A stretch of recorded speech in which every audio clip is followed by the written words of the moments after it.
Alors justement, je voudrais un petit peu revenir aussi sur Mad Max parce qu'on a beaucoup parlé de similitudes avec Le Salaire de la peur, un peu moins, à mon sens, de similitudes avec Mad Max. Et j'ai repensé un petit peu à l'introduction de Mad Max 2, qui commence un petit peu en ces termes, où on va avoir l'historyman qui raconte un peu ce mythe, qui vous dit, dans ce tourbillon de dégénérescence, l'homme ordinaire était pulvérisé. Comme Max, le guerrier, il perdit tout dans un vrombissement, il ne fut que l'ombre de lui-même, un homme aride, anéanti, un homme hanté par les démons du passé, un homme qui sillonnait le désert, et là, en ce lieu dévasté, c'est ici qu'il redécouvrit la vérité. Alors, à mon sens, dans le film, il y a quelque chose de très Mad Max dans cette trajectoire rectiligne, et finalement, cette recherche de logique destruction-réparation.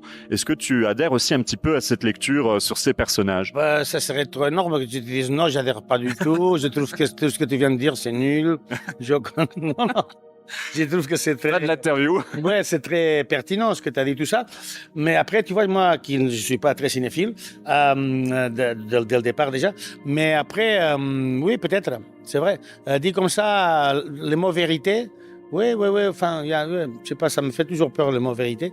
Mais si, enfin, en tout cas, oui, je suis d'accord que c'est l'idée de Sirat, c'est cette idée de vivre dans un monde comme à l'époque suggérait aussi Mad Max, non?